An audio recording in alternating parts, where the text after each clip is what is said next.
नमस्कार, स्वागत है आपका। आप देख रहे हैं इंडिया टीवी। आपके साथ मैं हूं प्राची पाराशर। शाम के 5 बज रहे हैं, वक्त हो गया है मुकाबला का। दुनिया भर में छाए सबसे बड़े संकट के बीच हिंदुस्तान में नई क्रांति शुरू हो गई है। ये क्रांति देश के प्रधानमंत्री नरेंद्र मोदी की उस अपील के बाद रफ्तार पकड़ चुकी है जिसमें उन्होंने आवाम से बचत करने को कहा था। पीएम मोदी की अपील के बाद से बचत को लेकर लोगों की जागरूकता नजर आने लगी। खुद पीएम मोदी ने इसकी शुरुआत की, अपना काफिला छोटा करके। नतीजा यह हुआ कि आज तमाम केंद्रीय मंत्रियों और ज्यादातर राज्यों के मुख्यमंत्रियों ने भी इसे फॉलो किया। सबके काफिलों में कटौती दिखी। बड़े बड़े नेता ईवी कारों की ओर शिफ्ट हुए। महाराष्ट्र के सीएम देवेंद्र फडणवीस तो बाइक की सवारी करने लगे।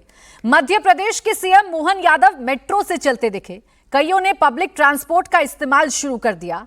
अब जब नेताओं ने बदलाव किया तो पब्लिक में इसका इंपैक्ट हुआ। वर्क फ्रॉम होम भी होने लगा, कार पूलिंग भी शुरू हो गई। लोगों ने प्रधानमंत्री मोदी की अपील के बाद सोना खरीदना भी कम किया। लेकिन विपक्ष के अपने सवाल हैं। वो बचत की अपील को सरकार की नाकामी बता रहा है। पेट्रोल डीजल के दामों में 3 रुपए की बढ़ोतरी को महंगाई की ऐसी मार बता रहे हैं जिसे जनता सह नहीं पाएगी। ऐसे में सरकार का दावा है कि भारत में फ्यूल रेट 3% ही बढ़े हैं, जबकि दुनिया के दूसरे देशों में यह बढ़ोतरी 50% से लेकर 112% तक हुई है। ऐसे में सवाल है कि इम्तिहान की इस घड़ी में किसने फुल मार्क्स हासिल किए और कौन फेल साबित हुआ। सवाल यह कि क्या पीएम मोदी की अपील ने नई क्रांति शुरू कर दी है। सवाल यह भी कि क्या मोदी विरोधी एक बार फिर फेल साबित हो गए हैं या सरकार को घेरने में कामयाब हो गए हैं। आज इसी पर करेंगे मुकाबला। हमारे साथ लाइव ऑडियंस मौजूद है, एक बार तालियों के साथ अपना स्वागत कर लीजिए। और हमारे साथ राजनीतिक दलों के प्रवक्ता भी इस वक्त मौजूद हैं जो अपने अपने सवाल रखेंगे।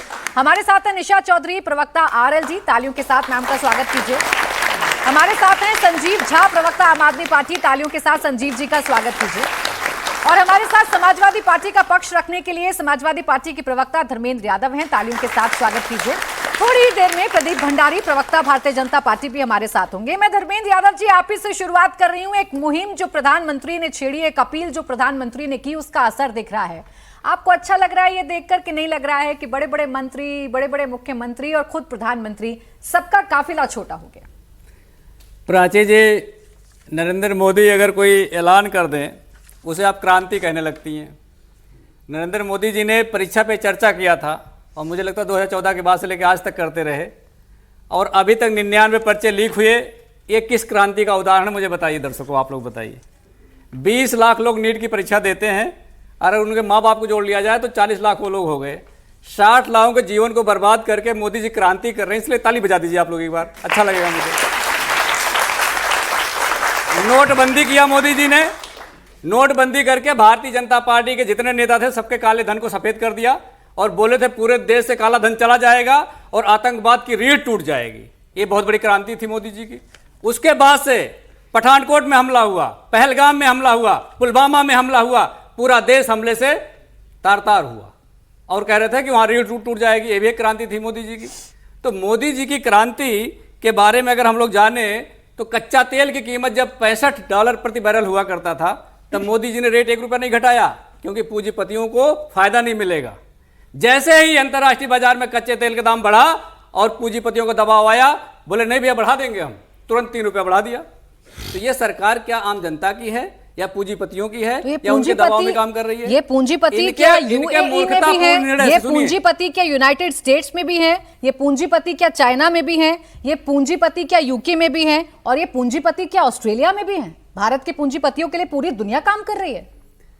भारत की पूंजीपतियों के लिए दुनिया काम नहीं कर रही है, मोदी जी भारत के पूंजीपतियों के लिए काम कर रहे हैं। जब देश की पर कैपिटा इनकम के बारे में बात नहीं होती है, मेरे पास सबसे बड़ी। धर्मेंद्र जी एक मिनट सुने, आपने जो थ्योरी दी, आपने क्रांति पर सवाल खड़े किए, आपने जो थ्योरी दी, आपकी थ्योरी में मानूं तो भाई Myanmar, Malaysia, Pakistan, UAE, United state, Philippines, Sri Lanka, Nepal, south Africa, Canada, New Zealand, Thailand, Belgium, Vietnam, China, France, UK और ऑस्ट्रेलिया, हर जगह पर दाम बढ़े। अपने यहां 3% बढ़े हैं, यूएई में 52% बढ़े हैं, यूनाइटेड स्टेट में 44% बढ़े हैं और चाइना में 21% बढ़े हैं। तो अगर पूंजीपतियों के हिसाब से दाम बढ़ते होते तो कम से कम ये देश तो ना बढ़ाते ना। अगर कोई देश जहर खा के मर रहा है तो कोई जरूरी हम भी जहर खाएं? अगर हम डिप्लोमेसी लेवल पे चीजों को मैनेज कर लेते तो क्या वो गलत हो जाता? इराक के साथ जो भारत के रिश्ते थे, मोदी जी उसको नहीं बचा पाए। तो कोई नहीं बचा पाया नहीं, इसका मोदी जी नहीं बचा, यानी सुनिए पहले। पूरी दुनिया में अब डिप्लोमेसी पूरी फेल दुनिया हो की गई। बात, भारत जैसे रिश्ते इराक के किसके साथ थे? अमेरिका के साथ थे क्या? मुझे बताएं इजराइल कि के क्या साथ थे क्या? पूरी दुनिया की डिप्लोमेसी जापान के फेल हो साथ थे गई? क्या? वैश्विक संकट क्या सिर्फ भारत के लिए आया है? अब फिर संकट में डाल देंगे आप उसको? मैं आपसे अरे पूछना भाई, चाह रहा हूँ कि वैश्विक भारत संकट भारत मैं के डाल नहीं रिश्ते, दूंगी ना धर्मेंद्र यादव जी, हाँ। मैं डाल नहीं दूंगी। वैश्विक संकट है, इस बात से तो आप इनकार नहीं करेंगे। मिडिल ईस्ट में क्या चल रहा है ये आप भी देखते हैं, मैं भी देखती हूँ, और आप तो मुझसे ज्यादा देखते हैं, आपको ज्यादा जानकारी होती है कि भारत सरकार ने क्या किया और क्या नहीं किया। तो वैश्विक संकट तो है, और इस वैश्विक संकट का असर है कि पूरी दुनिया पर पड़ रहा है। वहां तो वैश्विक पूंजीपति नहीं है संकट ना। है, ये पूरा देश पूरी दुनिया मानती है। वैश्विक संकट को हम टैकल कैसे करते हैं, महत्वपूर्ण बात तो वो है ना। जो हमारे रिश्ते इराक से अच्छे थे, जिससे हम कच्चा तेल खरीद सकते थे, हॉर्मोज के रास्ते भारत के लिए खुले रह सकते थे, जब वहां का युद्धपोत युद्धाभ्यास के लिए आया और उनके ऑफिसर्स को अमेरिका ने मिसाइल से समुद्र में मरवा दिया, तो देश के प्रधानमंत्री एक शब्द लिख नहीं पाए कि हमारे यहाँ मेहमान आए थे और वो वापस जा रहे थे। और ये प्रोटोकॉल होता है किसी भी रिहर्सल का या फिर प्रैक्टिस का कि वो वेपन्स लेके नहीं आते हैं। वो अपनी रक्षा भी नहीं कर पाए और देश के प्रधानमंत्री कंडेम नहीं कर पाए कि हमारे मेहमानों को तुमने क्यों मार दिया। इतना दबाव था उनके ऊपर, ये डिप्लोमेसी लेवल पे फेल हो गए। रूस से कच्चा तेल आता था भारत के अंदर, अब ट्रंप से पूछ के आप तेल खरीदोगे, तो फिर हमारी डिप्लोमेसी क्या करेगी? हम जहां चीजें और बेहतर कर सकते थे वहां फेल हो गए और आप चला रही क्रांति कर दिया मोदी जी ने। आपकी बात में करूं, अब सुनिए, आपकी बात, अच्छा मैं आप ही की बात सुन लेती हूँ ना। स्ट्रेट ऑफ हॉर्मुज सिर्फ भारत के लिए बंद है, या जो दुनिया का वैश्विक संकट है वो सिर्फ भारत के लिए है, या सिर्फ भारत की डिप्लोमेसी ही फेल है? और एक बात और धर्मेंद्र जी, मैंने सवाल आपसे बहुत सीधा सा पूछा था, तस्वीरों को देखकर पूछा था, आपने उसे न जाने कहां कहां घुमा दिया। वो आपका विवेक है, आप सवाल पूछेगा बीजेपी वालों से। मैंने तो आपसे सिर्फ इतना पूछा विपक्ष के प्रवक्ता होने के नाते कि जब बड़े बड़े नेताओं के काफिले छोटे होते हैं, जब प्रधानमंत्री 2 गाड़ियों में चलते हैं, जब यूपी के मुख्यमंत्री अपना काफिला छोटा करते हैं, जब महाराष्ट्र के मुख्यमंत्री बुलेट पर चलते हैं, अच्छा लगता है कि नहीं लगता है देखकर? ये संकट कब से आया हुआ है? कितना महीना हो गया? अभी बंगाल का चुनाव था, जहाज पे जहाज, मोदी जी जहाज पे, अनुराग ठाकुर जहाज पे, मनोज तिवारी जहाज पे, तब संकट नहीं आया था, तब डीजल नहीं बचाना था, तब पेट्रोल नहीं बचाना था, क्योंकि चुनाव वहां जीतना था। तो चुनाव महत्वपूर्ण है इनके लिए या विदेश नीति महत्वपूर्ण है या देश के लोग महत्वपूर्ण है, बता दीजिए। एक अपील और किया, 10 सेकंड, एक अपील किया था, सोना मत खरीदिए। जितने लोग यहाँ बैठे हैं सबके बच्चे होंगे, अगर कोई अपनी बेटी की शादी फिक्स कर लिया है और अपनी बेटी की शादी मुझसे सोने गहने देने हैं, तो मोदी जी के अपील मान जाएगा ना दे। 1.5 लाख रुपए पर 10 ग्राम की कीमत हो गई। प्रधानमंत्री ने कोई पाबंदी नहीं लगाई है धर्मेंद्र यादव, जिन्होंने कहा जब ज्यादा क्रांति का मतलब क्या होता है? ज्यादा जरूरी ना हो तो सोना ना खरीदें, इन्वेस्टमेंट ना करें, ये प्रधानमंत्री ने कहा है। रही बात आपके सवालों की तो मैं जवाब ले लेती हूँ। प्रदीप भंडारी जी, भाई वैश्विक संकट आज थोड़ी ना आया है। वैश्विक संकट तो तब भी था जब पश्चिम बंगाल में चुनाव चल रहे थे, आप वहां पर मेहनत कर रहे थे। वैश्विक संकट तो तब भी था जब 5 जगहों पर इस वक्त राज्य में एक बड़ी खबर इस वक्त बता देते हैं, सुप्रीम कोर्ट में सोमवार और शुक्रवार को वर्चुअल सुनवाई होगी। सुप्रीम कोर्ट के जज कार पूलिंग करेंगे, ये बड़ी खबर आपको बता रहे हैं। पीएम की बचत अपील पर सुप्रीम कोर्ट ने बड़ा फैसला लिया है। सुप्रीम कोर्ट में सोमवार शुक्रवार को सिर्फ वर्चुअल सुनवाई होगी और जज भी कार पूलिंग करेंगे। अब इस खबर पर देखेंगे धर्मेंद्र जी कौन सी पूंजीपतियों की बात करेंगे। उससे पहले प्रदीप जी, बहुत बड़ी बड़ी बातें हो रही हैं। विपक्ष के नेता ये कह रहे हैं कि आप चुनाव को देखकर देश हित तय करते हैं, चुनाव को देखकर अपील करते हैं, चुनाव खत्म तो अब सब खराब है, वैश्विक संकट है, चुनाव था तो सब चंगा था।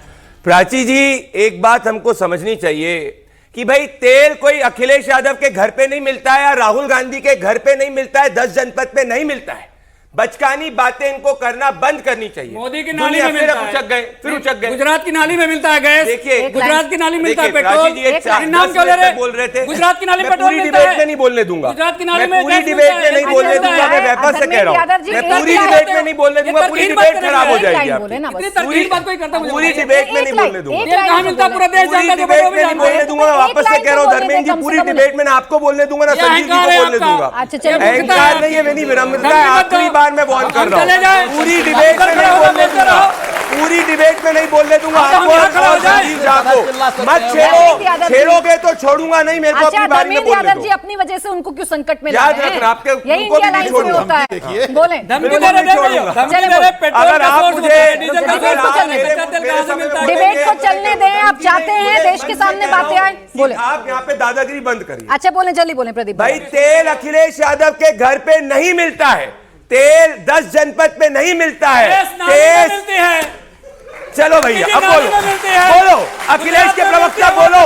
अभी क्या दिक्कत हो रही है? देखिए ये इसलिए मुझे नहीं बोलने दे रहे क्योंकि इनको घबराहट है। जैसे जैसे मैं बोलूंगा ऐसे ऐसे जैसे टोटी छोड़ के गए थे डिबेट छोड़ के चले जाएंगे। ये दिक्कत है। अगर सच में अखिलेश के प्रवक्ता हो तो सुनो, मैं आपको सुन रहा था, सुनो।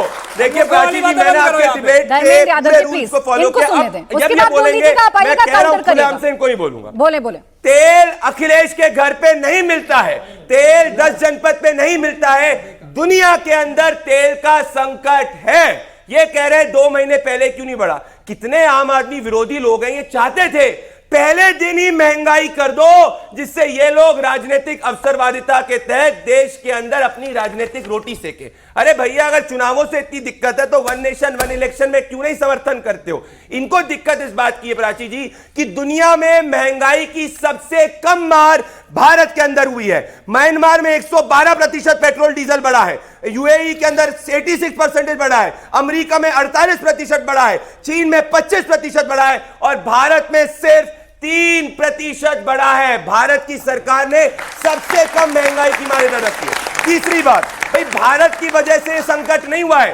स्ट्रेट ऑफ हॉर्मुज दुनिया में पहली बार 2 महीने तक बंद हुआ है और ऐसी स्थिति के अंदर यह आर्थिक राष्ट्रवाद की बात है। जब सुप्रीम कोर्ट के जज मान रहे तो सपाइयों को क्या दिक्कत है? जब आम नागरिक साथ में सपाइयों को क्या दिक्कत है? जब मंत्री कर रहे हैं तो सपाइयों को क्या दिक्कत? इनको दिक्कत है। अरे कोरोना में मोदी को नहीं हरा पाए, चलो आर्थिक संकट में मोदी को हरा दो, कुछ में वोट मिल जाए। बंद करो वोट का सुनना, राष्ट्रवाद की बात करो। अब बात करते हैं कि टोटल 10 सालों के अंदर इन लोगों ने पेट्रोल के दाम 133% बढ़ाए, अभी से 32% बढ़े हैं, इनसे 100% कम बढ़े हैं। इनकी दिक्कत यह है, इनको राजनीतिक रोटी नहीं सेकने को मिल रही है। मैं बताती हूँ इनकी दिक्कत यह है, ये कह रहे हैं भारत की डिप्लोमेसी अगर ठीक होती, भारत अगर अच्छे से डिप्लोमेटिक फैसले लेता तो स्ट्रेट ऑफ हॉर्मुज भारत के लिए खुल जाता। कौन सी कंट्री स्ट्रेट ऑफ हॉर्मुज खुला है? ये कह रहे हैं बाकी कंट्री से हमें मतलब नहीं है, इनको बाकी कंट्री से मतलब नहीं है, इनको भारत से मतलब है, भारत सरकार से मतलब। मैं कह रहा हूं इनसे भारत से ही मतलब है, तभी भारत के जहाज पास हो रहे हैं। क्या भारत पे टैक्स लगा है?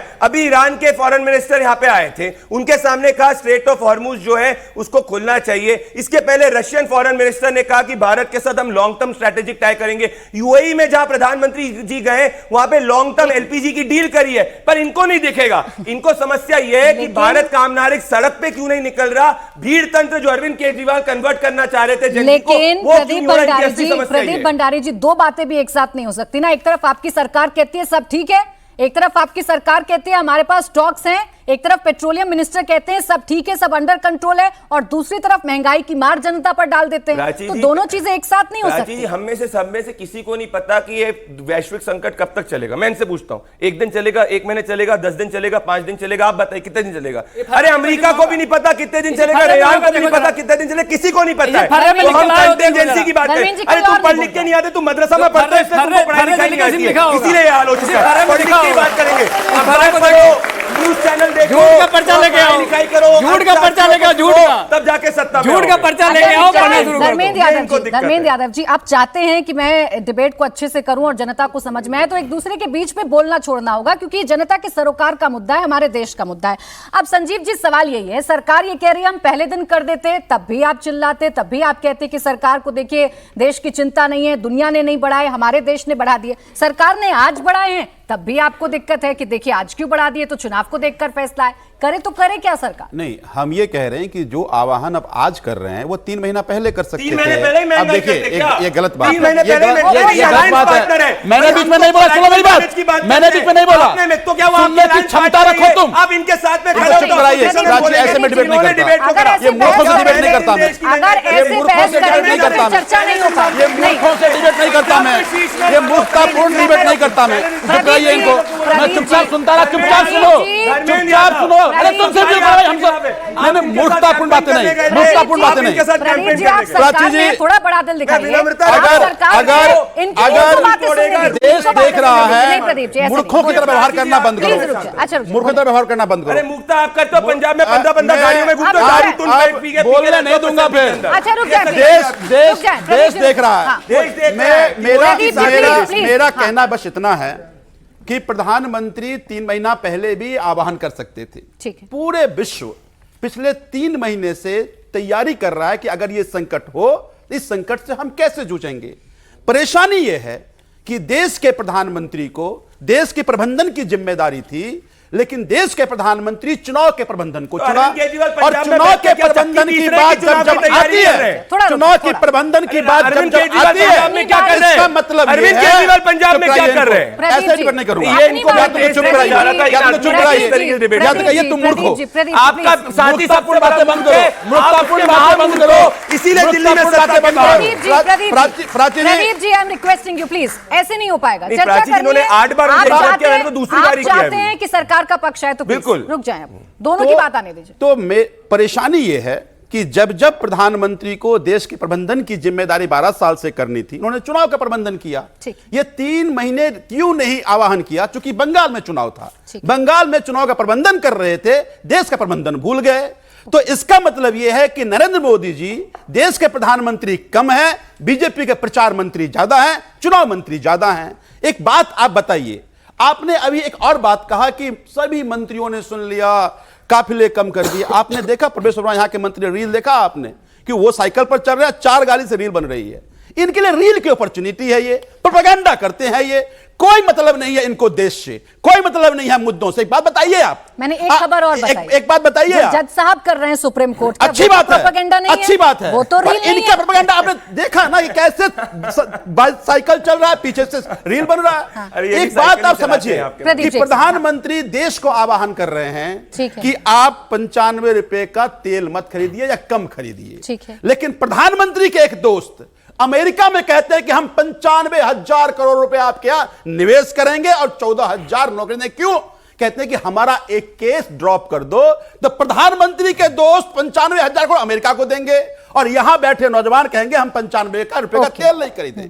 तो मेरा यह कहना है, अब मेरा 12 साल में प्रधानमंत्री ईमानदारी से कोई एक काम किए हैं तो चुनाव प्रबंधन ने काम किया है। एक बात बताइए आप, एक बात बताइए, पंकज चौधरी जी ने एक आंकड़ा दिया, उन्होंने कहा कि कॉर्पोरेट टैक्स के कम होने से 90,000 करोड़ रुपए पर ईयर रेवेन्यू का लॉस हो रहा है, यानी 12 साल में ये रेवेन्यू 7 लाख करोड़ का नुकसान हुआ। दूसरी बात, रसिया का और यूक्रेन की लड़ाई हो रही थी, ठीक है, इंडिया को तेल रियायत दर पे मिल रहा था, निजी कंपनी को रियायत दर पे तेल मिला। क्या क्या इन्होंने, वही कंपनी उस तेल को रिफाइन करके यूरोप जाके बेच रहे हैं। संजीव जी, आपने कहा कि 3 महीने पहले क्यों नहीं आह्वान किया, 3 महीने बाद ही क्यों आह्वान किया? चलिए, देर आए दुरुस्त आए तो सही, कम से कम।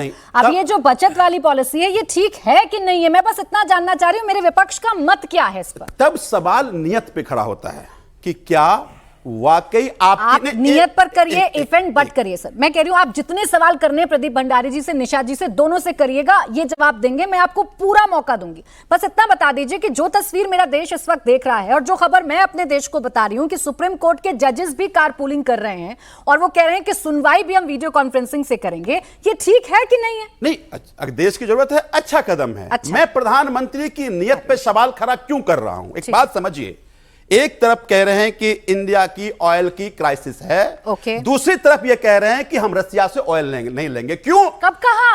अरे आप 4 दिन पहले की रिपोर्ट देख लीजिए, वहां का तैयार नहीं। मैं आपको न्यूज दिखा दूं, मैं आपको न्यूज दिखा दूं। एक मिनट,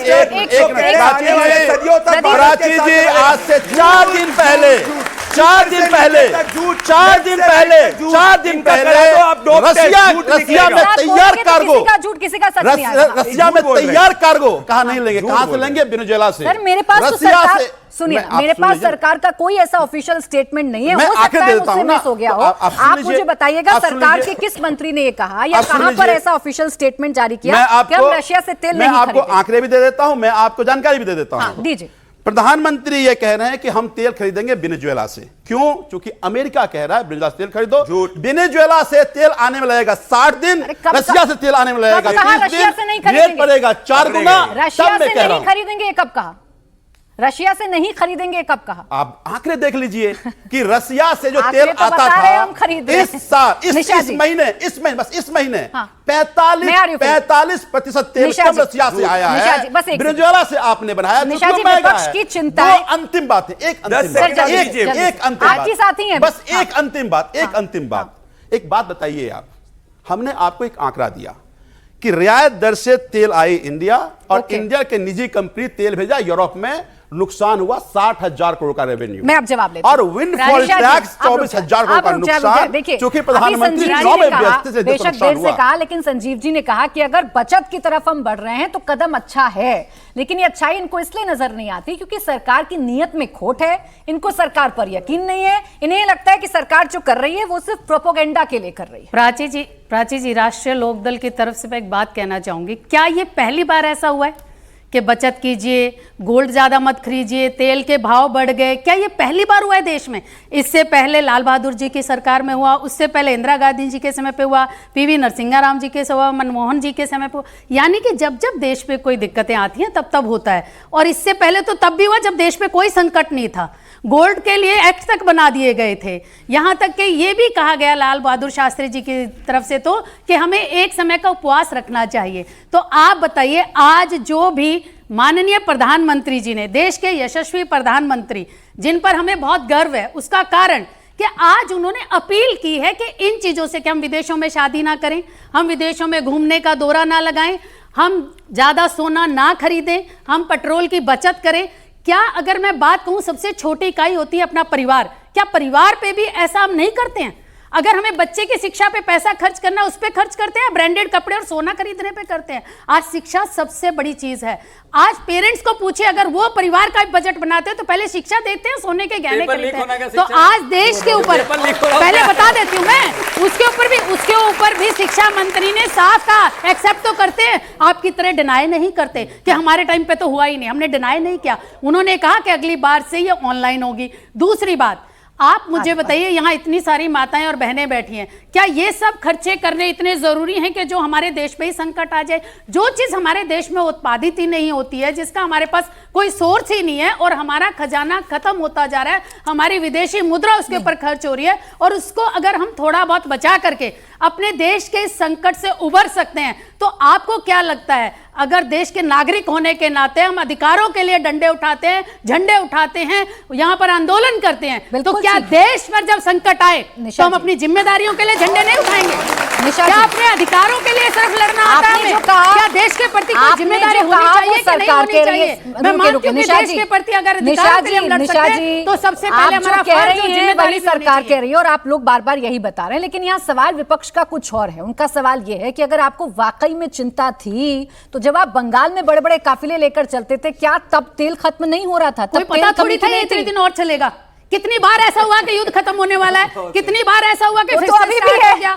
आप मुझे ये बताइए, अभी भी अनिश्चितता है। इससे अच्छी बात तो यह कि कब तक कोशिश करी, कितनी कोशिश करी कि हमारी जनता पर किसी भी तरह का आर्थिक बोझ ना पड़े। इसको अप्रिशिएट करना चाहिए या इसके ऊपर मुकदमे होने? आप मुझे बताइए जी, परिवार पे जब तक पेरेंट्स के ऊपर, माता पिता के ऊपर, बड़ों के ऊपर कोई दिक्कत ना आ जाए, क्या आप 10 साल के बच्चे को बताते हैं बेटा तू तो टॉफी भी खाना बंद कर दे?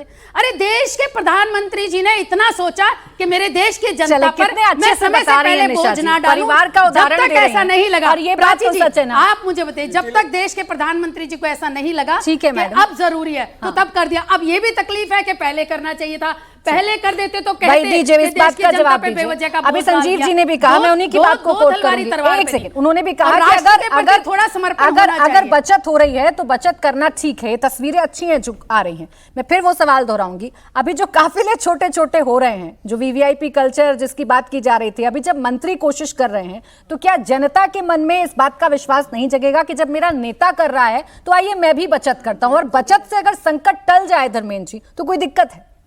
प्राची जी, यही बात 90 दिन पहले जब पूरा विपक्ष चिल्ला चिल्ला के, गला फाड़ के चिल्ला के कह रहा था कि ये वैश्विक संकट है, लंबा चल सकता है, और देश के प्रधानमंत्री को आके तो देश को संबोधित करना चाहिए। सुन लीजिए, 90 दिन बाद कितने जनता विरोधी लोग इस बात की है कि देश में महंगाई सबसे कम हो। जाहिलता बंद क्या चाह रहे थे कि जाहिल प्रवक्ता का उदाहरण है ये, क्या बात कर रहे हो? जाहिल प्रवक्ता का उदाहरण है, जाहिलता मत करो। कितने जनता जाहिलता मत करो, मेरी बात आने दो। नहीं आए, क्या बातें कर रहे हैं? सब एक साथ नहीं, प्राची जी, कैसी बात कर रहे हैं? आप सब एक साथ बोलेंगे, आप एक साथ बोलेंगे। पहले दिन ही दाम बढ़ा दो। निशा जी एक मिनट, बस एक मिनट। रुपया के समय ऐसी स्थिति क्या है? अच्छा please, Pradeep Bhandari ji, please don't make it personal. तो 8 बार अच्छा कोई बात नहीं, आप वाली बात है। 50 पन्ने लिख के ले आए हैं, जैसे लाएंगे पढ़े लिखे लोग हैं, तुम्हारे से अनपढ़ गवार नहीं है जो जाके मदरसे में बोलते रहते हैं। तुम्हारे ऐसा नहीं है, पढ़ेंगे पढ़ते ही अच्छा कम टू द समझ पॉइंट पर आते हैं। मैंने जो सवाल पूछा 10 सेकंड प्राची जी 50 फर्रे लेके आए हैं, इनके आदमी नीट में बैठे हुए हैं। 2000 बहन जी कह रही थी कि शिक्षा की बात करनी चाहिए। 2021 में पेपर लीक हुआ नीट का, बच्चों ने कहा कि तो गलत हो गया। बीजेपी के लोगों ने आके कहा कि अब अगली बार लीक नहीं होगा, बच्चे मान गए, परिवार वाले मान गए। 2024 में फिर लीक हो गया, फिर इन्होंने कहा अब लीक नहीं होगा, बच्चे भी मान गए, परिवार भी मान गया। उसके बावजूद भी एनटीए का एक भी अधिकारी हटाया नहीं गया। आपके शिक्षा मंत्री प्रधान जी रहे, वो हटाए नहीं गए। तो आप बताइए कि पूरा नेक्सस तो वहीं बैठा हुआ है। उसके बाद 2024 में फिर लीक हो गया। 2024 के बोला अब अगली बार लीक नहीं होगा, फिर 2026 में फिर लीक हो गया। अब आप मुझे बताइए कि ये जो लीक हो रहा है पर्चा, ये बच्चों के भविष्य के साथ खिलवाड़ नहीं है क्या? इसको रोकना चाहिए, नहीं रोकना चाहिए? इसको क्यों नहीं रोक रहे हैं? क्यों अधिकारी नहीं हटा रहे हैं? एनटीए को क्यों नहीं हटा रहे हैं? इसका मतलब मिली भगत है, और जो असली कल्प्रिट है वो भारतीय जनता पार्टी का नेता है, जिसके पैसे जाते हैं, इसीलिए कोई कार्रवाई नहीं हो रही है अभी तक। ये संवेदनशील मुद्दा है, इसलिए मैंने आपको कंप्लीट करने दिया। लेकिन मैं आपको याद दिला देती हूँ, नीट पर इससे पहले वाला डिबेट था मेरा, तब हमने नीट पर चर्चा कर ली है, सरकार से सवाल पूछ लिए हैं। आज जो एक संकट आ रहा है उस पर सवाल पूछ रही हूं और चाह रही हूं कि विपक्ष अपनी बात रखे। तो कम से कम नीट की बात करते करते ये भी बता दीजिए कि अभी जो सरकार कदम उठा रही है, ये जो म्यांमार में 112% है, ये जो यूएई में 86% है, यूनाइटेड स्टेट में 44% है, उसके कंपैरिजन में अगर मेरे यहाँ 3% है तो ये अच्छा है कि बुरा है? हम बार बार कह रहे हैं कि जब वैश्विक संकट आया, पूरे विपक्ष ने कहा कि देश में एलपीजी की क्राइसिस है, इस पे देश को अपना जवाब देना चाहिए। आकर के पेट्रोलियम मिनिस्ट्री की अलग बात हो रही थी, उनके सेक्रेटरी कुछ अलग बात बोल रहे थे, प्रधानमंत्री कुछ अलग बात बोल रहे थे।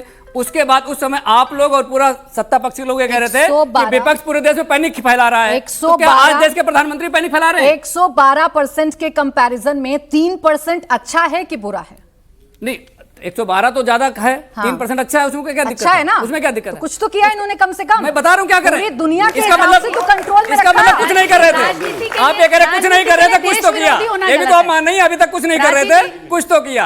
अब मेरी बात सुनिए, 2014 में कच्चे तेल का जो दाम था वो 64 रुपया पर बैरल था, ठीक है। उसके बावजूद भी पेट्रोल आपसे 30 से 35 रुपया सस्ता मिल रहा था। प्रदीप आज जी। तक इन्होंने 12 साल तक कच्चा तेल सस्ता खरीदा, पेट्रोल महंगा बेचा, जो कि जनता को फायदा पहुंचा सकते थे, क्यों नहीं पहुंचा? इसका जवाब कौन देगा? आप ये चाहते हैं ना कि सवाल का जवाब आए, तो आपसे रिक्वेस्ट करूंगी जब प्रदीप जी बोले तो आप बीच में ना बोले, वरना फिर आप दोनों का शुरू हो जाएगा 8 बार टोका या 9 बार टोका और जनता के सवाल का जवाब नहीं आ पाएगा। भाई एक सवाल है प्रदीप जी, मुझे भी जानना है, कांग्रेस भी पूछ रही है, पूरा विपक्ष आपसे ही पूछ रहा है कि आप लोग तो जिस वैश्विक स्तर की आप बात करते हैं, जब जब कच्चे तेल की कीमत गिरती है आपने तो तब लोगों को रियायत नहीं दी, और अब आप ये कह रहे हैं कि हम सबसे बड़े रियायत देने वाले, हमारी सरकार बड़ी अच्छी है, तब क्यों नहीं आप जागते हैं? तब क्यों नहीं रेट कम के बोझ कम करते हैं? देखिए, मैं हमेशा तथ्य पे बोलता हूं। इन्होंने कहा आम आदमी पार्टी ने कि रशिया से हमने तेल लेना बंद किया। ये आज की 15 मई 2026 4:37 मींस 20 मिनट पहले रशिया के फॉरेन मिनिस्टर कहते हैं रशिया का ऑयल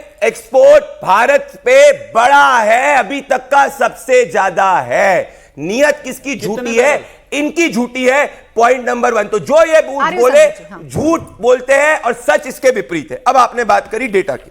2004 से 14 के बीच में पेट्रोल के दाम 113% बढ़े थे और डीजल के दाम 155% बढ़े थे। 2014 से 26 12 साल ले रहा हूं, पेट्रोल के दाम 35% बढ़े और डीजल के दाम 63% बढ़े। मतलब कांग्रेस पार्टी के शासनकाल से 90% कम पेट्रोल के दाम बढ़े और डीजल के दाम 80% कम बढ़े। अब आपने बात करा विंडफॉल। भाई जब पैसा उनके पास हुआ 1 लाख करोड़ का, 1 लाख कच्चे तेल भी आज $117 पर बैरल है। अब मैं बात करता हूं कि भाई इनकी बात, 1 लाख करोड़ के ऑयल बॉन्ड इन लोगों ने लिए थे, जिसका भुगतान आने वाली जनरेशन को करना था। हम भी इनके तरीके से राजनीतिक अवसरवादिता कर सकते थे, ऑयल बॉन्ड खरीद सकते थे, देश में आगे महंगाई बढ़ा सकते। हमने वो नहीं किया। हमने 7 सालों तक इनके ऑयल बॉन्ड का कर्ज चुकाया।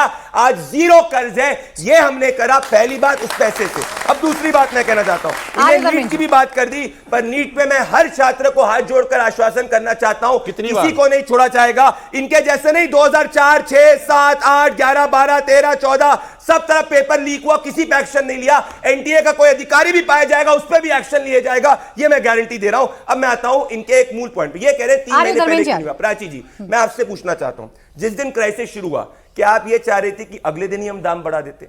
अगले उसके क्राइसिस शुरू हुआ, उसके बाद एक सीज फायर की बात थी, पूरे वर्ल्ड को लगा था कि वो सीज फायर हो जाएगा, नहीं हुआ। उसके बाद में जाके सीज फायर की वापस से बात नहीं हुआ। तो अब वर्ल्ड को ये हर ग्लोबल कमेंटेटर ने अब ये बनाया कि ये आगे तक जा सकता है। पहले सबको लग रहा था मैक्स 1 महीने होगा, 1 हफ्ते होगा। हमारी मैक्रो इकोनॉमिक स्टेबिलिटी थी, हमने शॉक को एब्जॉर्ब किया। और जब परिवार के आर्थिक आय के अंदर शक्ति होती है, वो बच्चों पे थोड़ी जाके आर्थिक दर्द को कर देते। तो ये तो हम लोग की सरकार की काबिलियत है। लेकिन आप करते वही हैं, आप करते वही हैं जो पहले भविष्यवाणी करते थे। ये क्या भविष्य? अरे पहले ही मान लिया करें विपक्ष, तो अच्छी बात तो है, ये आपके साथ खड़े हो जाएंगे। आप मानते नहीं है? नहीं, ये तो चाह रहे हैं पहले दिन ही सब कुछ कर दे, पहले दिन ही पेट्रोल के दाम बढ़ा दो, पहले दिन ही डीजल के दाम बढ़ा दो, पहले दिन ही महंगाई करो। हम ये नहीं करेंगे। हम जनता के हित में फैसला लेने वाले लोग हैं, इनके जैसे राजनीतिक अवसरवादिता करने वाले नहीं। मेरा एक पॉइंट है, सुप्रीम कोर्ट के जज ने जाके बात प्रधानमंत्री जी की मानी। कब समाजवादी पार्टी और आपके नेता अपने काफिले को कम करेंगे? भाई दोनों जवाब देंगे एक एक। कब काफिले को कम? फिर संजीव जी और निशा जी हैं। ये इतने बड़े झूठे हैं, पूरे देश को गुमराह करते हैं महाराज।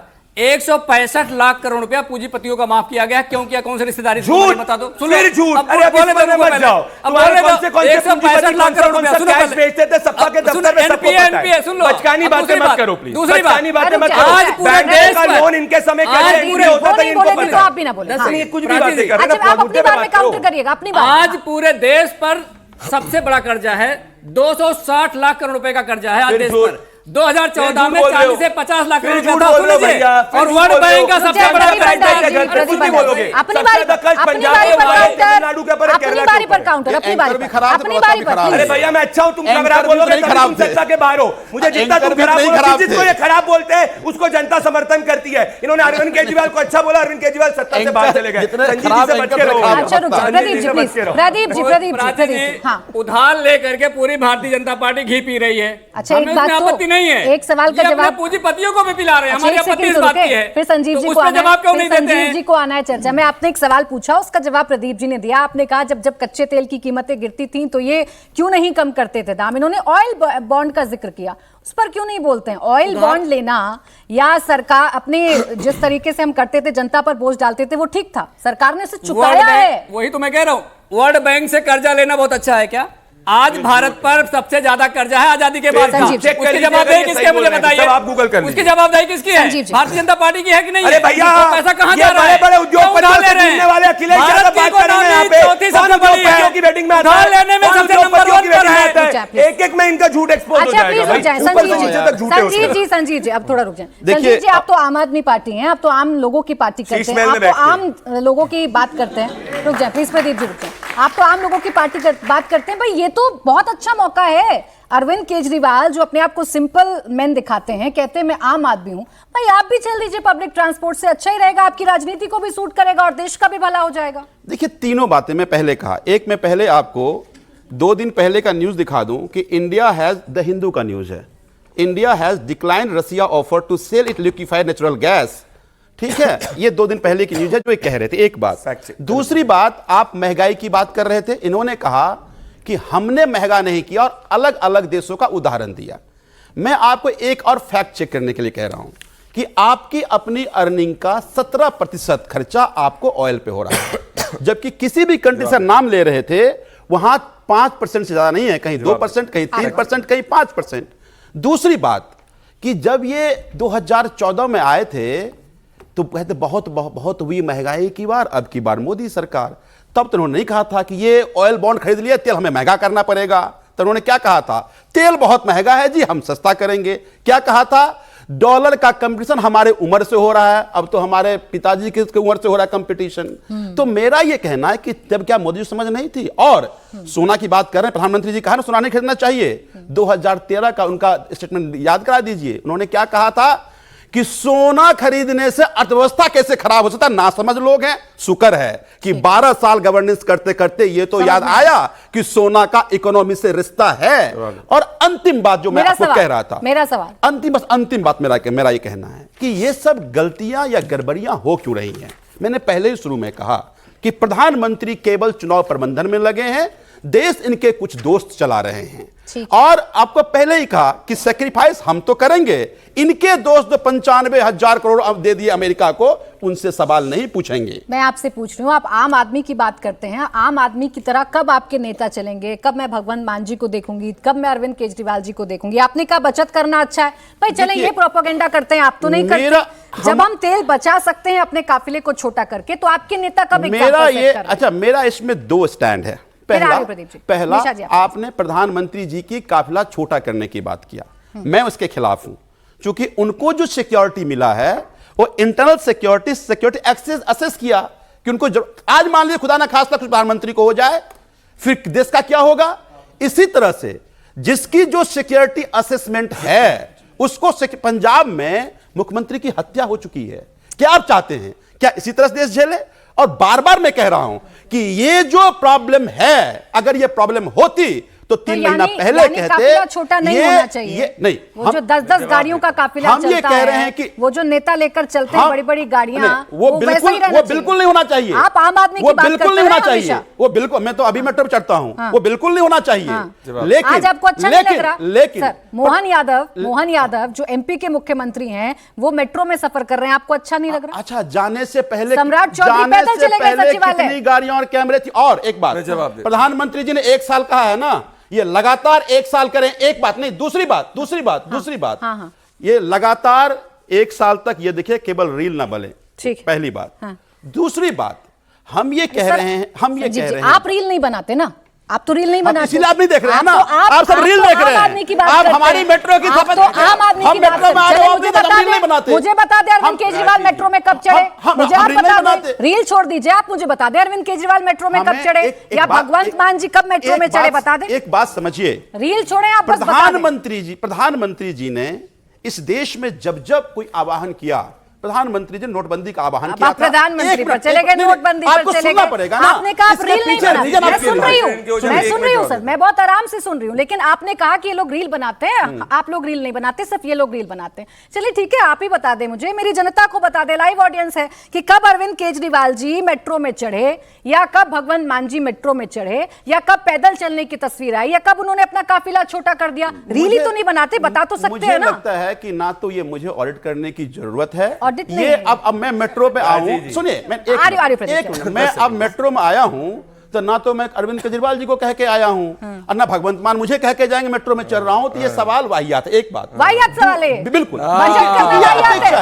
दूसरी बात, सुप्रीम कोर्ट की जज कर रहे हैं। अरे तो मैं कह रहा हूं सुप्रीम कोर्ट नेता पर आई तो वाहियात। मैं क्या कहा आपको कि अगर मान लीजिए, आपने कहा कितनी बार चढ़ा, वो आम आदमी है कि नहीं है? अरविंद केजरीवाल आम आदमी है, पर मैं कह रहा हूं कि मैं आम आदमी, अगर मैं मेट्रो में चल, मैं किसी को बता के नहीं चल रहा ना, मैं रील नहीं बना रहा ना, उसके हम ऑडिट करेंगे, लेकिन बार-बार कह रहा हूं, आपके नेता सर्वमान्य नेता हैं। आप कहते हैं अरविंद केजरीवाल की पॉपुलैरिटी है, आप कहते हैं भगवंत मान जी की पॉपुलैरिटी है, तो अगर वो मेट्रो में चलकर देश को संदेश दे देंगे तो कोई गलत थोड़ी ना है इसमें। वो इसलिए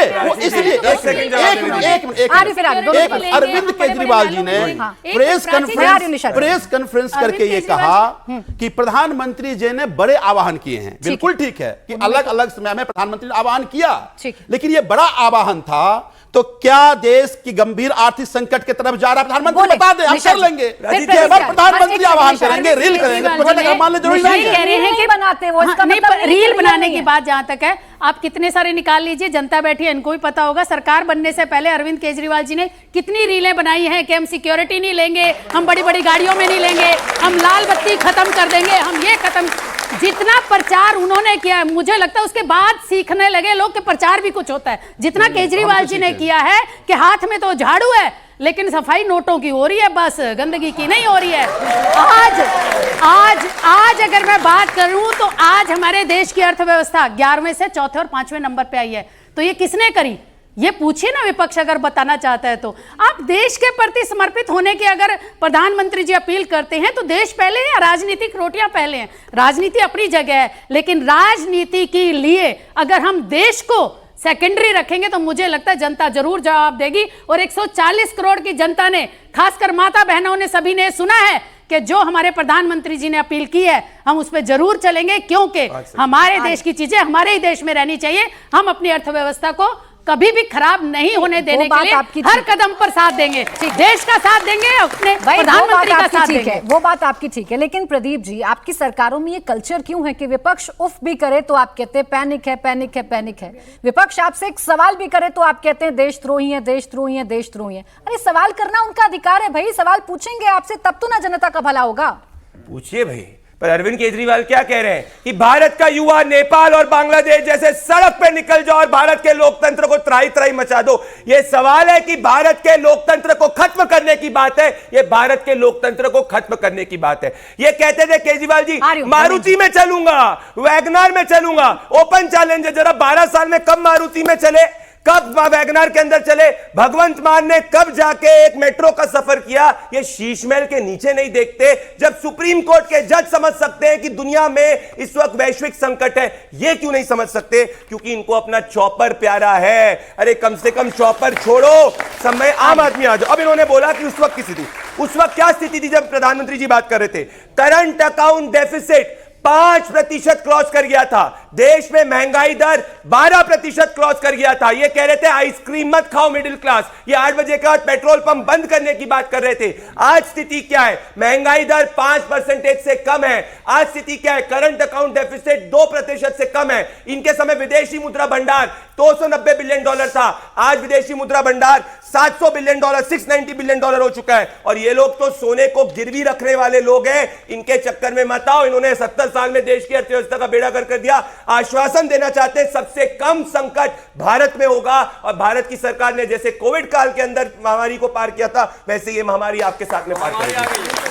एक छोटा सा काउंटर पे जनता के सवाल है, देखिए बहुत सारे सवाल आने लगे बहुत जल्दी से। कम से कम ये मान रहे हैं कि देश महामारी की तरफ जा रहा है, आर्थिक देश नहीं वैश्विक महामारी है। झूठ मत बोलो, झूठ मत बोलो, देश महामारी की वैश्विक महामारी, एक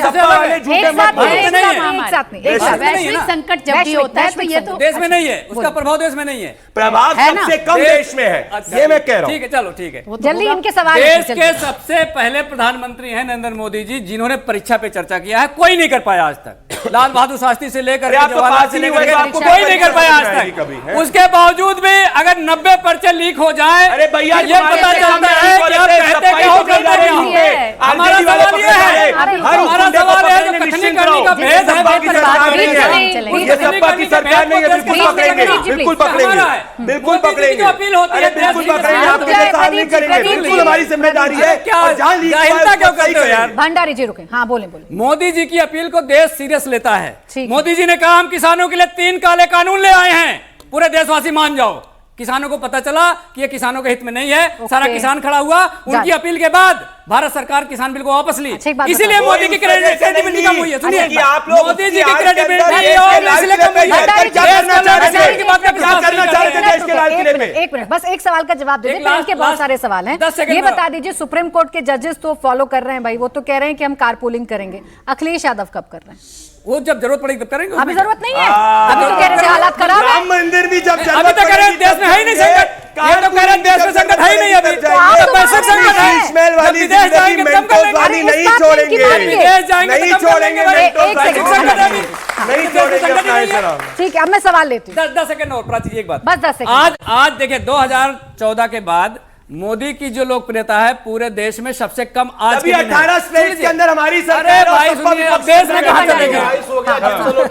18 एनडीए 20 के ऊपर है, कुछ तो पढ़ो यार। इनकी लोकप्रियता आज सबसे निचले स्तर पर है, इसीलिए इस देश का कोई भी व्यक्ति इनके आह्वान को सीरियसली नहीं लेता है। भाई चुनाव जीत रहे हैं, क्या बात कर रहे हैं? अरे कैसे जीत रहे आपको नहीं पता है क्या? हम तो रोज बता रहे हैं। एक मिनट, हाँ सवाल पूछो। प्रधानमंत्री श्री नरेंद्र मोदी जी, सवाल है आपका? सपा जी मतलब बीजेपी छोड़ के सब लोगों से।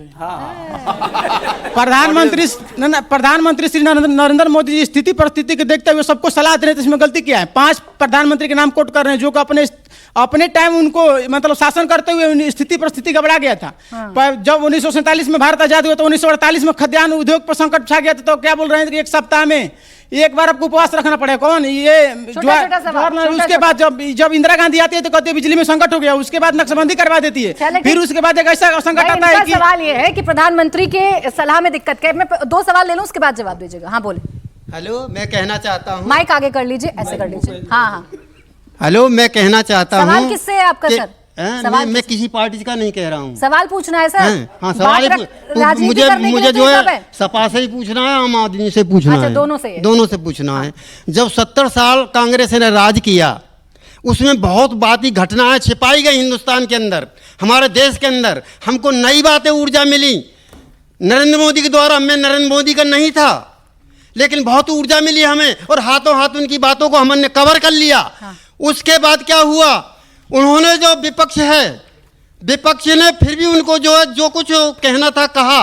अब मोदी जी जब सत्ता में आए तो उनका एक विचार है, जैसे हम सीधी सादी भाषा में कह देते हैं, हाँ पूछ रहा हूँ, हम सीधी भाषा में कह देते हैं कि जैसे हम साइकिल से जा रहे हैं, एक स्कूटर से जा रहा है, एक 4 पहिए से जा रहा है, तो मोटरसाइकिल वाला सोचता है कि हम चाहे कर्जा से लेना पड़े, अब 4 पहिए वाली लेंगे हम। सवाल क्या है? सवाल ही पूछ रहा हूँ सर, हो गया। लाइए मैं पूछती हूँ। लाइए तो मोदी जी जो ये बात कह रहे हैं कि सब आपको सर लाइए रुपया और डॉलर के हिसाब से कह रहे, सुन लीजिए। सवाल ये है हमारा, अब सवाल हमारा ये है कि आप जो है जैसे नए लाए, शुरुआत की थी हमने कि बीजेपी एक नई शक्ति लेके आई थी, आप क्या शक्ति लेके आएंगे उससे पब्लिक को दिखाइए, आप लाइए उसको। ये नहीं कीजिए कि नोट चोरी कर दिए या उर्फ मत ले जाइए, नया करके दिखाइए। अरे लड़ना नहीं है सर, लड़ना नहीं है, लड़ने के लिए वो है। सवाल करें ना, यहाँ ज्ञान नहीं देना है, सवाल करना है। बहुत छोटा करिएगा प्लीज, फिर उसके बाद दोनों आप ही दोनों से सवाल है। मैम, मेरा भाजपा के प्रवक्ता से सवाल है कि जब देश की बात की जाती है तो भाजपा के प्रवक्ता कहते हैं कि 70 वर्ष में कांग्रेस ने देश को बर्बाद किया है, और जब महंगाई की बात आती है तो केवल 2004 की और 2014 के बीच की बात की जाती है। ये क्यों नहीं बताते कि 70 वर्ष के अंदर तेल जो था वो 50 रुपए पहुंचा और आपने 14 वर्ष के अंदर इसे 100 रुपए पहुंचा दिया। दूसरी बात, जब आप विकास की बातें कर रहे हैं तो देश के अंदर जो मुफ्त की रेवड़ियां बांटी जा रही हैं, मुफ्त राशन, मुफ्त तेल, इसे बंद क्यों नहीं कर देते हैं आप? ठीक है, आप पहले आप दीजिए, फिर आप प्रदीप जी आप दीजिए। इनका था कि बचत की सलाह से दिक्कत क्या है? नहीं, बचत की सलाह से कोई दिक्कत नहीं है, पर यही कह रहे हैं कि जरूरत नहीं है, सब कुछ ठीक है। तो जब सब कुछ ठीक है तो रियल क्यों बना रहे हो? देखिए, बात नैरेटिव की है। आज बिल्कुल ठीक धर्मेंद्र जी ने कहा कि 22 लाख बच्चे नीट के एग्जाम में अपियर हुए और उनका एग्जाम कैंसिल हो गया। ये 25 में भी हुआ था, 25 में माफी मांगे थे ये कि अब आगे नहीं होगा। एक बच्चे ने सुसाइड कर लिया है गोवा में, क्या उसका उस परिवार को बच्चे मिलेंगे? गलती किसकी थी? सरकार की नाकामयाबी थी। ये सवाल उठ खड़े ना हो, इसलिए ये नाटक किया जा रहा है। अगर सब कुछ ठीक है तो रील बनाना बंद करो। तो फिर संकट नहीं है। यही कह रहे हैं, अभी क्या कहा कि सब कुछ ठीक है जी, हमारे पास एलपीजी भी है, हमारे पास क्रूड ऑयल भी है। विपक्ष क्या मानता है हमारे देश का संकट है कि नहीं है? इनका यही कह रहे हैं कि संकट। हमने प्रधानमंत्री जी से कहा, मैं ये कह रही हूं, आज इनकी बात छोड़ते हैं ना, आप बताएं आपकी नजर में संकट है कि नहीं है? यही बात हमने प्राची जी प्रधानमंत्री से कहा कि ऑल पार्टी मीटिंग बुला लीजिए एक बार, बताइए संकट क्या है। प्रधानमंत्री संकट नहीं बता रहे, लेकिन कहते हैं जी क्योंकि एक नए नैरेटिव बनाना है, नैरेटिव का शिकार हो जाना है, बस यही कहना। जब संकट है नहीं तो सवाल क्यों पूछ रहे हैं? बोले प्रदीप जी। इनने कहा रील मत बनाओ, ये रही केजरीवाल जी की सुबह की रील। भैया जाके देखो, ये सब जो ये कहते हैं उसका उल्टा ही ये करते हैं। मैं आता हूं फैक्ट में। सवाल प्रदीप भंडारी जी, सवाल था महंगाई का। 70 सालों के अंदर आपने महंगाई की बात करी। देश 70 सालों में आप उठा के देखिए, फ्रेजाइल 5 इकोनॉमी की बात हो रही थी। 10% से ज्यादा महंगाई दर हुआ था 70 सालों के अंदर। आज महंगाई दर 5% है। 70 सालों के अंदर सिर्फ $290 बिलियन का खुदरा भंडार बना। आज की स्थिति के अंदर 700 बिलियन, $690 बिलियन है। एक्सपोर्ट्स इनके समय $480 बिलियन थे, आज की स्थिति के अंदर $700 बिलियन क्रॉस कर चुके हैं। एक वैश्विक एनर्जी संकट है, उस वैश्विक अर्थ एनर्जी संकट में भी हम फास्टेस्ट ग्रोइंग इकोनॉमी है। आप आश्वस्त रहिए, हम सब मिलकर इस संकट को पार करेंगे। अगला सवाल मेरे आम आदमी पार्टी से सवाल है कि जब देश के प्रधानमंत्री जो अपनी सिक्योरिटी में जो 2 गाड़ी लेकर चल सकते हैं, तो पंजाब के मुख्यमंत्री 19 गाड़ी लेकर जो दिल्ली में भ्रमण कर रहे हैं, तो क्यों कर रहे हैं? क्या वो सिक्योरिटी कम नहीं कर सकते क्या? पीछे दे दीजिएगा प्लीज, 1 मिनट बस, 2-3 सवाल और ले लें। पीछे पकड़ा दीजिए प्लीज। हाँ सर, आपने रील की बात की थी। देश में सर ऐसा बताओ, कोई जो रील न बनाता हो, ऐसा कोई व्यक्ति है पार्टी में जो रील को इस्तेमाल ना करता हो, सोशल मीडिया इस्तेमाल करता हो? सर ऐसा कोई व्यक्ति बताओ। सर आपने रील की बात की थी ना। मेरा बीजेपी के प्रवक्ता जी सवाल है कि आपने भी बोला था, माइक ऊपर कर लीजिए, हाँ, कि ये हिंदू मुस्लिम आपकी बीजेपी पार्टी क्यों करती है? क्योंकि आपने बोला ही उसमें पड़े हैं क्या? मदरसे में, ऐसा आपने क्यों कहा? ऐसा आपने क्यों कहा? लाइए आपको क्या लगता है कि बीजेपी लाइए, अरे आपस में मत लड़िए भाई, माइक दीजिए, आपस में मत लड़िए। बोले सर, जल्दी से छोटा सवाल। देश में संकट है, लेकिन सबसे ज्यादा संकट विपक्ष में है। आप देश की चिंता कर रहे हैं, उसके लिए प्रधानमंत्री सक्षम हैं। आप अपनी हार पे संकट क्यों नहीं देखते? आप क्यों इलेक्शन हार रहे हैं? सदा आपको विपक्ष में ही बैठना है क्या? धर्मेंद्र जी बोले, लाइए सर, माइक दे दीजिए। प्राची जी, मोदी जी ने 3-4 बात कही थी, इसीलिए मैं बार बार कहता हूँ गंभीरता को समझिए। हवाई चप्पल पहनने वाले को हवाई जहाज में बैठा देंगे। आप आकलन करिए कितने लोग हवाई जहाज में बैठे। दूसरी बात कही थी, मैं तो झोला लेके आया हूं जी, चला जाऊंगा झोला लेकर के। तीसरी बात उन्होंने क्या किया, कोरोना के समय जब वैश्विक महामारी थी, पूरी दुनिया उससे जूझ रही थी, तो उन्होंने कहा हम पीएम केयर फंड बनाएंगे और सारे लोग पैसा डालो उसमें, फटाफट डालो। 3000 करोड़ से ज्यादा रुपया आ गया। बोले हम इसको ऑडिट नहीं कराएंगे साहब, हम झोला में डालेंगे और निकल जाएंगे। ये देश के प्रधानमंत्री की गंभीरता इस तरह से नहीं होनी चाहिए। पुलवामा हमले में 42 जवान शहीद हुए, इस बात को मैं कई बार कोट कर चुका हूं। देश का प्रधानमंत्री 4200 के बीच में खड़े होकर फोटो खिंचवाने की हिम्मत करे तो आप समझिए कि किस लेवल की राजनीति कर। अगला सवाल पूछे मैं। अरे जो आतंकवादियों के देखिए, हेलो, की बात करते, देखिए आप लोग, एक और सवाल पूछे। देखिए विपक्ष से एक सवाल बस सिर्फ यही पूछना है कि अभी संकट आप लोगों के बीच में आया है, तो आप लोग आपस में जूझ रहे हैं। आप दोनों के आपस में जूझने में हमारा देश तो सूली पे चढ़ जाएगा। जवाब दे दीजिए संजीव जी। लाइए मैम, लाइए माइक। जो महत्वपूर्ण संकट है, पहला देश का जो महत्वपूर्ण संकट है बीजेपी है। जब तक बीजेपी देश में रहेगी, संकट रहेगा। बीजेपी हटाओ, संकट भगाओ। ऑडियंस से सवाल आया कि प्रधानमंत्री सक्षम है। हम यही तो कह रहे हैं कि प्रधानमंत्री देश चलाने में सक्षम नहीं है। प्रधानमंत्री की विफलता के कारण आज हम कूटनीतिक तौर पर भी और आर्थिक तौर पर भी गुजर रहे हैं। दूसरी बात कि ये बार बार कहते हैं कि हम चौथी इकोनॉमी हो गए, 5 ट्रिलियन इकोनॉमी, 6 ट्रिलियन इकोनॉमी। बताइए जरा, इस 6 ट्रिलियन में, इस 6 ट्रिलियन में 5 ट्रिलियन कुछ चंद व्यापारियों के पास है। 90% रिसोर्सेज केवल देश के 10% लोगों के पास है। 5% रिसोर्सेज 90% लोगों के पास है। विपक्ष से एक सवाल है, आप विपक्ष से बार बार ये बोलते हैं कि संकट क्या है, संकट क्या है। एक छोटा बच्चा भी समझ रहा है कि ईरान का युद्ध चल रहा है, इजराइल का युद्ध चल रहा है, तो संकट तो होना ही चाहिए। ऐसी परिस्थिति में विपक्ष माननीय प्रधानमंत्री के आह्वान के साथ क्यों नहीं खड़ा? एक बात बताइए, एक बात बताइए। एक और सवाल, बस एक और सवाल जल्दी से। मेरा सवाल बीजेपी से ये है कि जैसे कि प्रधानमंत्री जी ने कहा है कि सोना ना खरीदे, तो इंडिया में मिडिल क्लास इंसान इन्वेस्टमेंट के लिए और शादी ब्याह में बहुत ज्यादा सोना खरीदता है, तो उसका अल्टरनेटिव क्या हो सकता है? प्रदीप जी बोले। प्रदीप जी जवाब। स्टॉक मार्केट उसका अल्टरनेटिव हो सकता है। और पहली बात जो है, दूसरा पहली बार नहीं हुआ ये, याद करिए इनके चिदम्बरम जब करंट अकाउंट डेफिसिट बढ़ा था, बोला सोना मत खरीदो। इनके मनमोहन सिंह कहते सोना मत खरीदो। हम तो कह रहे हैं कि एज अ कंटिंजेंसी मेजर, मैं वापस से कहूंगा, क्या इस वक्त ग्लोबल एनर्जी संकट नहीं है? क्या सबसे कम भारत के अंदर दाम नहीं बढ़े? सबसे कम भारत के अंदर दाम बढ़े हैं। क्या हमें से किसी को भी पता है कि कब यह संकट खत्म होगा? किसी को नहीं पता है। तो मेरा निवेदन है, इनके चक्कर में मत पड़िए। इनके तो आलीशान महल बने, ये तो 10-10 लोग इनके परिवार के अंदर बैठे। आप और हम मिलकर ये देश के आर्थिक संकट से पार करेंगे। चलिए, मेरे पास समय इतना था। बहुत शुक्रिया आप सभी का हमारे साथ आज की इस चर्चा में जुड़ने के लिए। तो मुकाबला में आज के लिए बस इतना ही।